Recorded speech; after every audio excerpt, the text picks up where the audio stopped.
Hello. Hello, Dean. It's episode 10. Episode number 10. Unbelievable. Yep. Are we blessed? Yeah, man, it is. This is unbelievable. Sure. I actually can't believe it. We've just spoken about this a little bit on our Instagram stories. I actually love the little analogy. You and me, whiskey, brandy. That's right. It's an unbelievable combination. It's delicious. My goodness. Question is, who's the whiskey and who's the brandy? We're going to argue about it online. Vote in the comments section. That's it. Who's the whiskey? Who's the brandy? Who's the whiskey? Who's the brandy? Cool. It's amazing, as always, to be with you on episode 10. We missed last week. Sadly, a little bit of a long weekend in South Africa, Thursday to Monday, and so kind of just life caught up with both of us, I think. Yeah. With everybody, it seems. Yeah, with everybody, it seems. But we are back and still up and running, and Konrad and I are super excited to be here today just to talk about episode 10. And so, welcome to the As Above, So Below podcast. Very welcome. My name is Dean Kottil. I'm Konrad van Staden. And so thank you for being with us on YouTube, on Spotify, Instagram, and personally on Facebook. We'd love to connect with you wherever you're watching from, wherever you're listening from. It would be awesome to connect with you wherever you're doing that from. So, episode 10. Episode 10 and agenda today is we're going to skip through a couple of topics and just shoot the breeze. And episode 10 is where we wanted to get to. The number before we started to go into a little bit of a deep dive. And we've always spoken about speaking our minds, saying what is on our hearts, within our souls. And the purpose of this podcast is to broach the subject of mysticism and psychological growth, dynamics that touches all of us and is part of the human growth process. And of course, with Dean coming from a spiritual, hesitate to say religious teaching background, myself from a psychoanalytic psychology background, we see where we can come together and to create conversations that open up soul, open up mind, and hopefully create more conversations. And that's the purpose. Yeah. So this week, before we go into the more tricky subjects, so maybe we'll skim across a couple of them this week. What does growth look like in the Jungian psychoanalytical world? What does it mean for somebody to undergo growth? You know, what does A to B? What does that mean? What does that look like? So Carl Jung spoke about something that is very different to the normal conception of psychology. So in psychology, generally speaking, we talk about the mending and healing of people. So you got an issue, you've got a neurosis, you've got depression. Then you're going to go and have a look and try and fix that so the person can function normally. So most of the psychology is based on the idea of this good man behind me here, that Freud understood that the ego has to grow and develop to become functional, and as such deal with unconscious neurotic dynamics or personality character dynamics in order to allow the person to have a normal, healthy functioning in life. And Carl Jung really came and said, well, that's quite a reductive viewpoint. What I want to, and what we do think about these days, is not just to go back, like Freud wanted to do, but to go forward as well, to look at the growth path of the individual. And so the idea is not to fix only, which is a big important part of it, because if you're not fixed, then you can't partake in life, right? But it's the individuation process, as he called it, is the unfolding path that is within us all, that we naturally go through. So you've got to play an active role in growing towards becoming whole. And that's the essence of it, to be who you always not wanted to be, like a lot of people and ego therapists these days think about it. A lot of pop psychology, a lot of the coaching world is about becoming, mastering life and becoming the best person you want to become, as opposed to the best person that you are deep inside. Yeah. And very often, moving and growing towards wholeness is a very uncomfortable space. because it means you have to confront the parts in you and accept them and incorporate them that aren't necessarily comfortable, and they sometimes shake you out of the path. And along the way, I have to bring you into this. Along the way, there's little inklings of things that say to you, but there's more to you as a person than this. And if I think about, not to go into great detail, but if I think about the one confrontation that you told me about in your one occupation, one job that you had around allowing gay people in that field to have a say. And you were an outcast because you gave a say to gay people. That's a confrontation for you to have a larger voice. Yeah. It was part of your purpose. To growth, that is. To growth, yeah. Yeah, Paul uses language like you once were babies and you survived on milk, but you had to grow up and you had to start eating meat. How do you think that plays out in terms of functioning normally in society? You used that word normal a couple of times there. How does that happen without us, constantly bumping into other people, societies, kind of structures that have been put in place? How do we keep developing? How do we keep growing? And because it's tough, eh? Isn't that what it's about? That we confront constructs that are contrary to what is the norm, what is accepted. And I mean, I think we're all we know this idea about cities and societies that grow and then they break down and then they regrow. And I think about Rome as an example. Rome fell with all its magnificent splendor and systems in place. It fell. Within the psyche, isn't that what we do? And we're confronted by which path do we choose? The road less traveled that goes against the grain very often, not only as above, where everyone else is in society, but also below, going against the very aspects within ourselves that often are contrary. You see, it's an interest, as you're talking about those things, one of the big, I don't want to use the word arguments because it's not necessarily that, but one of the big things that have always kind of haunted me a little bit is people who use language like, well, God said to me, or God told me to say or to do X, Y, and Z. And we are very, very brave, I think, to put words in God's mouth in terms of thinking God has told us or said something in a particular direction or a particular way for us to do something. Now, does God speak? Absolutely. Does God direct and guide and nudge us in directions? Absolutely. But as you were talking there, conviction is a funny thing, because it takes an interesting person to stand up against what is normal in society and say, hold on one second. Conviction is nudging me in another direction. And I've always found it interesting that we haven't had, the church has been in an interesting place when you look at history, that the church has always had to backpedal a little bit on grace to go, oops, we got that one wrong. Because there have been people like Martin Luther King Jr. who have stood up and said, guys, I think we're missing it. There's a little something else going on here. And the man's degree of conviction that overwhelms his heart to the point where action needs to take place because I'm so convicted in this thing that growth is almost inevitable. Because I've experienced personally Jesus to be, forgive me as I say this, very relentlessly annoying when it comes to these things. Like a toddler almost. Like, hey, I need you to, hey, check, hey. And I think we haven't been gracious enough within the church in particular to notice and to listen how people are talking when it comes to these things.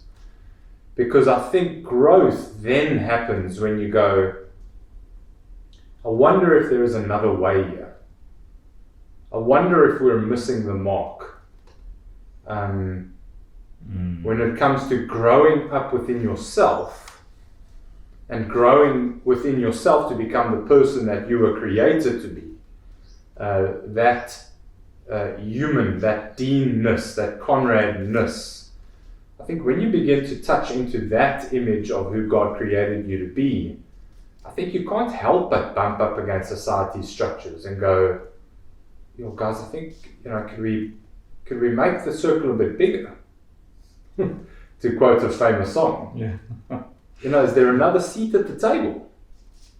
Yes, I know you've prepared a meal. I get it. I know you've prepared a meal. Society, structure, system. I know you've prepared a meal for 12. I get it. But we've got 3 people who have arrived off the street. Can we make a plan? Can we find more space at the table?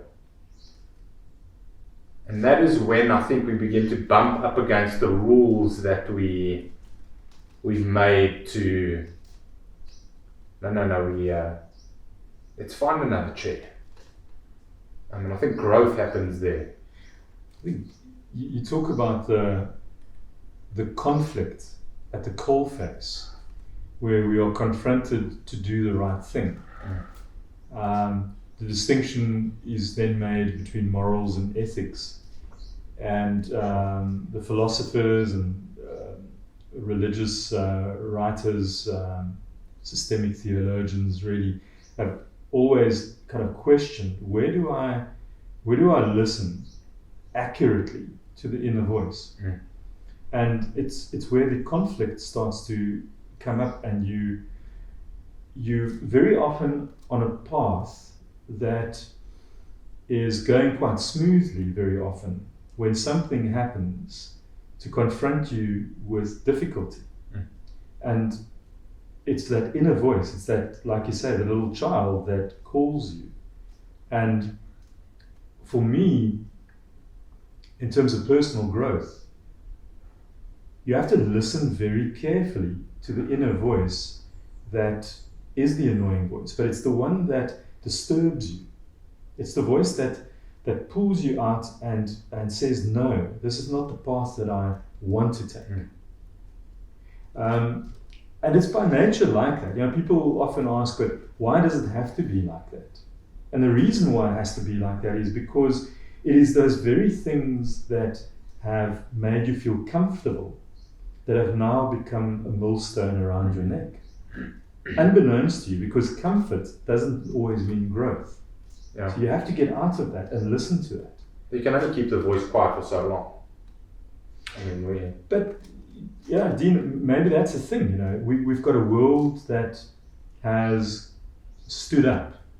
We're quite privileged in South Africa because I think we've had the experience. People have stood up across society against apartheid, against the wrongs of a society and a marginalized group of people. And you can say it in the same way in South Africa as it also happens below the surface within ourselves. Is that when we deny a large group of the population, we're also denying a part of ourselves. We're denying a part of humanity, and we're denying the wilderness within ourselves. So to allow that in feels dangerous. It's anxiety provoking. It challenges us to become different. And I think we're living in a world and a society where we are confronted by difference everywhere, which of course, from my side, it makes mental health just skyrocket. The underlying anxiety, existential anxiety that the world experiences is phenomenal at the moment. Massive, Yeah. People are crying out though, aren't they? And the path splits. So that either they want to go towards safety or they want to go towards a place that's truth. And the truth is there, it's inside of you, just got to listen to it. The voice is loud and clear, but it's damn well not comfortable. No. The Catholics have always had a look at 3 ideas of a tricycle. The Methodists then kind of threw in a 4th one, using logic as another kind of tool to look at. But this idea of the Holy Spirit talking to us, and this idea of using the scriptures or the Bible as an idea of a guiding tool to the way that we go out into the world. They've looked at it as like a tricycle, and the front wheel being your lived experience. So what is your lived experience in the world? And if we're really honest with ourselves, we all lead with that. Our lived experience. What do you deal with on a daily basis? Then you get these other the two wheels to the tricycle, and the left-hand wheel being the Holy Spirit speaking to us in community. So what does it mean to be spoken to by God in community? And then the third wheel on the other side being our holy tradition. And to ride a tricycle, you need all three of those wheels to play their part. Now, does God speak to us individually? Sure, but it has to be collectively. We can't just stand on a mountain and go, yeah, God spoke to me. Okay, I get it. But there is a larger body of people at play here. And so our lived experience, and this is where these, I'm going to steal, Malcolm Gladwell, or these pioneers or these outliers in the Christian faith.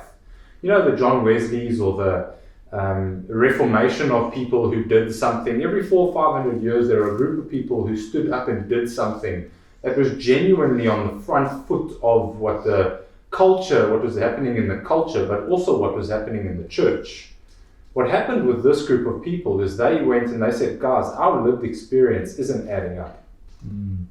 Slavery isn't adding up. And something needs to change. Then what happens is they believe that the Holy Spirit begins to speak to them, but then the well of people and the community of people begins to pick up to the point where an entire group of people goes and says, guys, God is speaking. In Christian circles, we'd refer to that almost as a revival, where God begins to speak. And often what we like to say is then, we like to quote Isaiah, where we say, yeah, God is doing a new thing. But actually, we're just coming to grips with the old thing. And that is our holy tradition, that when we realize, kind of going back what we knew. We knew this, but we missed it somewhere. And this is actually. And then again, you find yourself back at the tricycle. But that tricycle needs to be reworked and re-looked at on a regular basis. And so if you have a look at church history, you'll see that happens every 300, 400, 500 years. And about 500 years ago, the Reformation happened, where a group of people said, Catholic Church, I think we're missing it. And they started changing gears a little bit in terms of where they think things are going.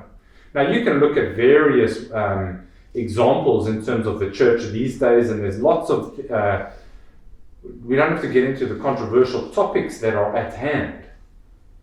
But you'll see that there is a very interesting, and I use this word very sensitively, split that is beginning to happen, and is happening. That there is a group of people that are going, no, this is the way we do it. To go back to your thing around, homosexuality as an example. No, never mind even women. No, women can't preach. No. Gays can come to church, but they can't be leaders. So, they can come, but not sure if they can be part of our elders. A little bit nervous. So we're trying to welcome people, but they're not part of the family. We're not going to find a chair for them to sit at the table. Never mind, they're not really allowed to serve us either. But then there is another group of people that are going, wait 1 second, guys. I think we're missing something here. There is a Holy Spirit that's doing something different in the way we're reading this text. There's something else going on here. And then you have a look at the scriptures and you go, Jesus allowed everybody at the table, even tax collectors, sinners, lepers, the people that society had cast out to the furthest. Lepers had bells around their ankles so that if they were coming into town, people knew that they were coming, and you run and get your kids inside. If you don't bring them near our kids. And Jesus goes, yeah, come a bit closer. That is an incredibly uncomfortable place to be. Where Jesus goes, no, there's another thing going on here. Well, I think, again, as above, so below, when we exclude parts of ourselves, and I get the feeling that's what you're talking about, is how we can exclude parts of ourselves, not only internally but externally. And the world is so fragmented, yet so together. And we become such a fragmented society where we're continually trying to find some base of safety, some place to hold on to, and not being aware of the otherness that is both within us and outside. We're cutting out, and I understand it's because we want to create a sense of homogeny, safety, togetherness. It's a basic anthropological thing that we're trying to do. Yeah, basic need there. But as soon as we start to do that, we lose a part of ourselves. And then it is the yearning voice that we hear, continually searching for us, that we find in the mirror, that we find somewhere in the woods screaming out. And that's Frozen 2. I mean, that's basically... Yeah, your favorite movie. Yeah, absolutely. Don't tell anybody. Yeah, she hears this voice. Who's calling out? Who's calling out? Who's calling out? She goes into the middle of this place. Yeah. And who was calling out? It was herself. I was the one I was looking for. But, with that, I'm just thinking, and it's particularly because it's a woman, it's a girl in the movie. And I think, well, we've spoken about men in one of the podcasts, and we think about the growth of women. Is it different? And there's certainly aspects of it in terms of the particular cultural growth path that a man goes through and what a woman goes through that is different in our society. And then we've got a nice little thing in the mix that we definitely want to kind of get into, some that is this whole gender issue. Yeah. And the question is, what does it look like? What does it look like these days for a man to stay in his role, get out of his role? Must he stay in? What kind of role do you identify with as a man? What about a woman? What role does a woman have in our society? I mean, we live in a society that is still very patriarchal, that is still very masculinely dominated. And is the growth of a woman any different? A woman these days that is very career orientated, doesn't have children, seeks out certain things that would be considered masculine activities. Depending on the society, you ask. Yeah. Do we frown upon that? And I mean, that's an interesting question. Do you frown upon it or smile upon it? You see, and I think that's always... I mean, I remember it must have been about 5 or 6 years ago, I got into a little bit of trouble with Billabong. So forgive me, guys. I love the brand, love the vibe. They had a Billabong Pro, the Belito Pro had an under 18 competition, and they published the winners of the under 18. A young man and a young girl stood next to each other, and the boys' prize money was 6,000 rand, and the girls' prize money 2,000 rand. And I just said, guys, I accidentally put it on my social media, and I said, guys, what are we doing? What are you doing?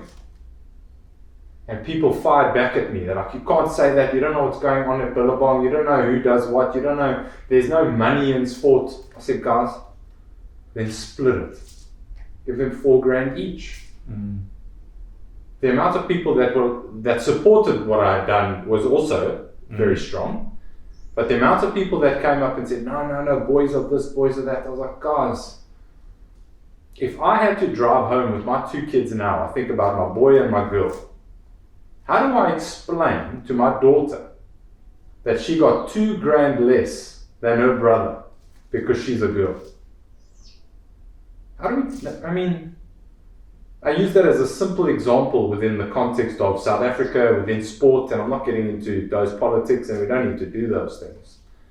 But I think we have created some kind of patriarchy that suggests, and we don't have to get into Jordan Peterson's gender roles, and we don't have to get into the pay gap, and why not? Well, I mean, maybe we should. But Jordan Peterson makes an incredibly good argument for why women shouldn't be paid equal to men. He makes a very cogent, logical, well-structured argument that is backed up by very, very good data. And if you listen to the argument, I fully support his logic and his argument. But I believe that, again, you focus on that area and you widen the aperture a little bit.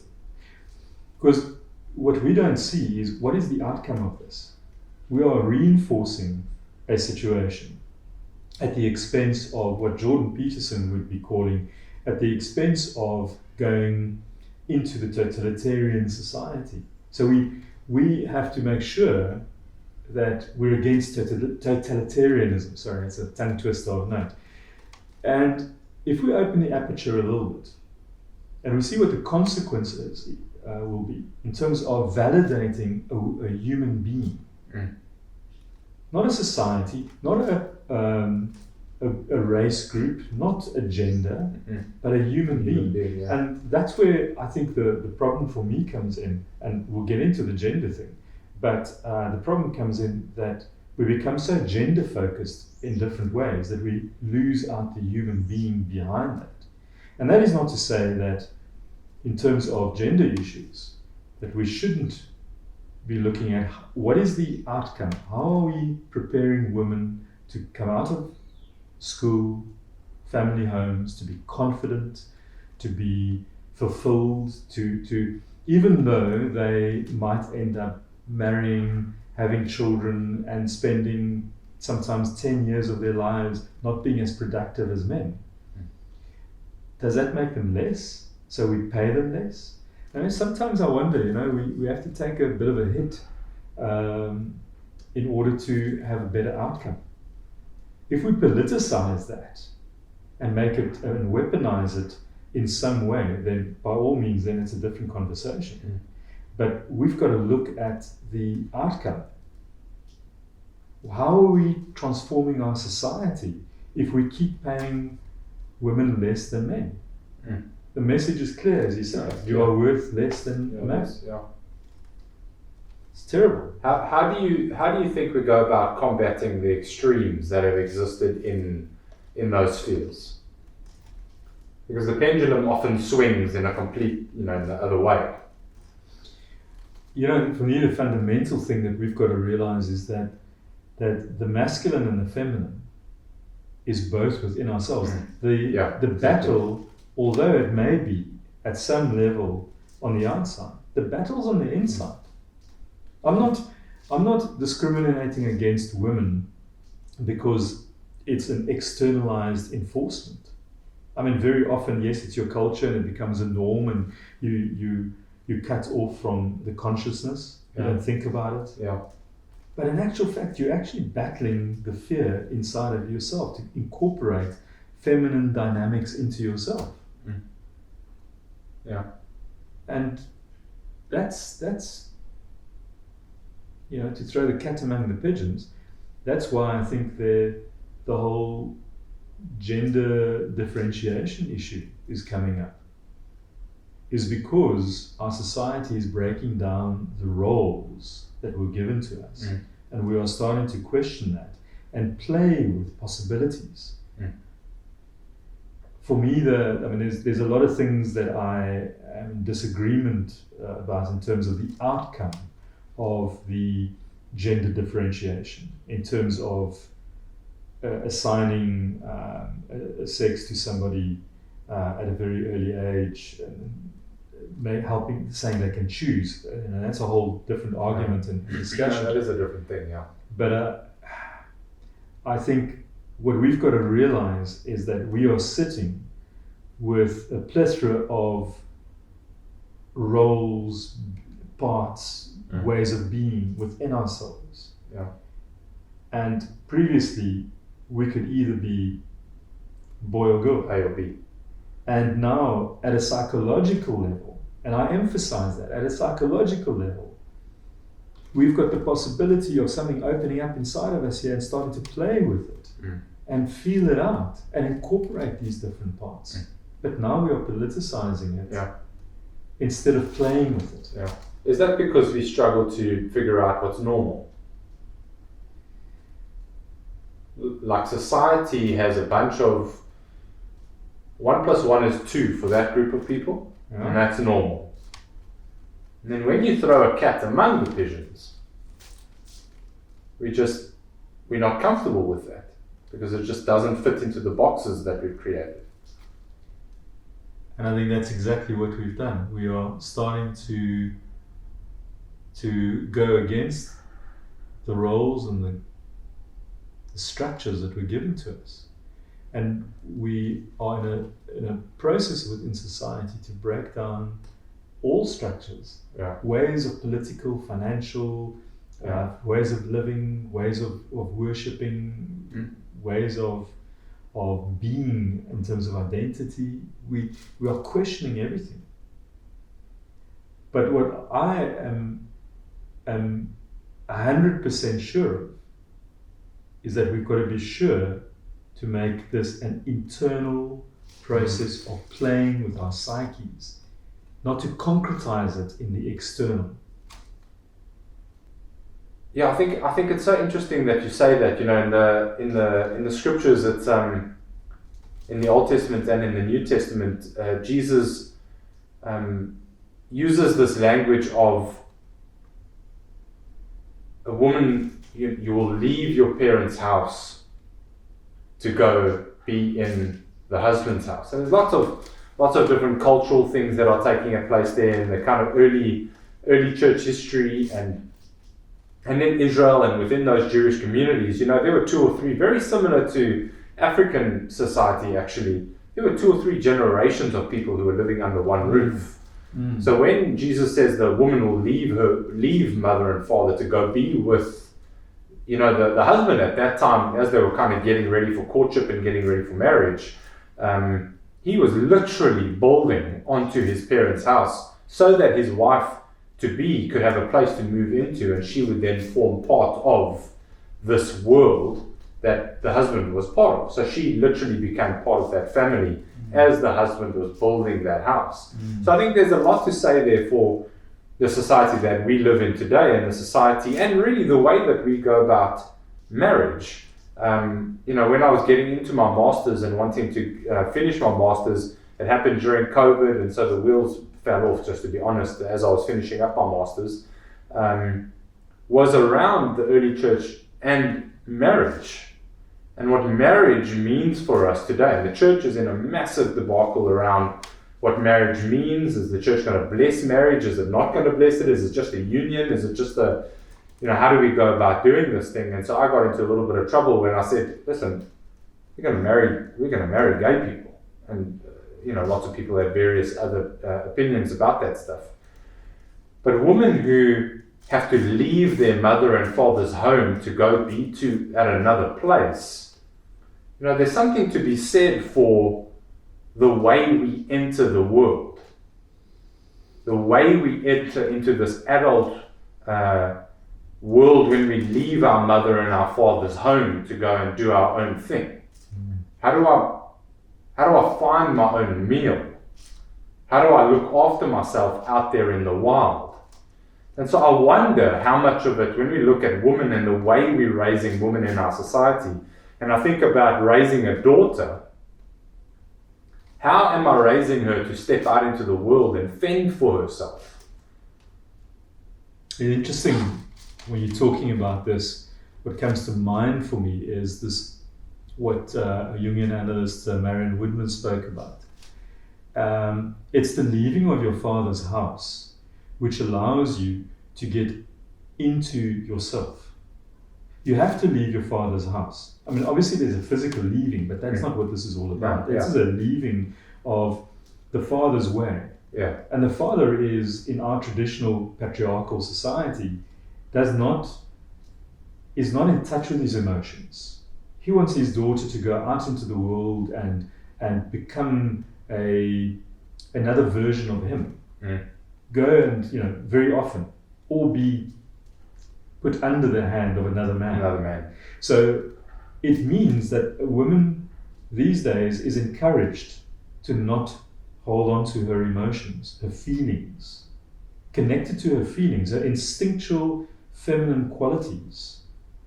She has to be like her father. She has to move out from under her father's house into another man's house. And by doing that, you denude the possibility. You become a woman under a man. You don't become a woman expressing your own instinctual femininity. Yeah. And that's what we're about. That's what we have to encourage. You see, it's so having to raise a daughter is really bring a lot of the stuff to the fore for me. And I'm going to reference Disney again. You don't have to look at Frozen as an example. But Frozen, it's one of the first movies that came out where there's no man that comes in to save the day. They're two girls, two sisters, who true love takes place in both instances. But you have a look at a show like a movie like Moana. There's just one girl who stepped, all her dad wanted was for her to stay on the island and do what every person in the tribe has done. Stay on the island and we have coconuts. Don't leave the island. Don't go past the reef. The ocean calls her. Ocean calls her and she has to get on her boat. And there you go. But what happens there? She has to find herself within herself to become the woman that she was called to be. When she becomes herself, and there's that beautiful moment, the reflection of the water and stars, and watch the movie. But that happens. Independent of being over or under another man or another roof's rules or ideologies, or I find out who I am. To then go out into, and then what happens? It goes back to the tribe. You see, it's not I'm going to stay out there by myself and just do my own thing and grow my hair and become a hippie.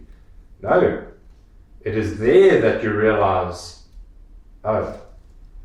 community. But that's what you're saying. Eh? We take it back in order to be a change agent. And I think that is the difficulty in our society, is that we're not creating the space to question things, to ask. We vilify it if we don't agree with the zeitgeist, the going political structures. Yeah. Whether it's anti or pro, but we've got to question inside. We've got to go through the change. We've got to go through that hero's journey where we separate from our society, we go through a process, and then we go back to be a change agent for that. Yeah. And we do that by not going out into the world. It may be something that we do as a result, but we go inward back and we start to question ourselves and we start to listen. And I think maybe we should talk sometime about what does that whole journey look like? How do people engage in that? Because that's it, huh? That's the juice, eh? Yeah. Konrad, thank you, man. Always a pleasure, and always so wonderful to chat around these things. And to all of our listeners and our viewers, thank you so much for being here as we have this conversation. Please let us know what you think in the comments section. Please let us know as we keep uploading during this week. If there are any topics, ideas, thoughts that you would like us to touch on as we go into next week for episode 11, we look forward to hanging out with you. And as always, this is the As Above, So Below podcast. My name is Dean Cottill. I'm Konrad van Staden. And this is empty, eh?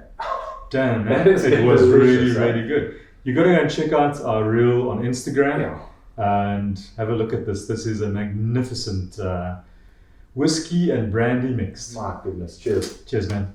Have a good week.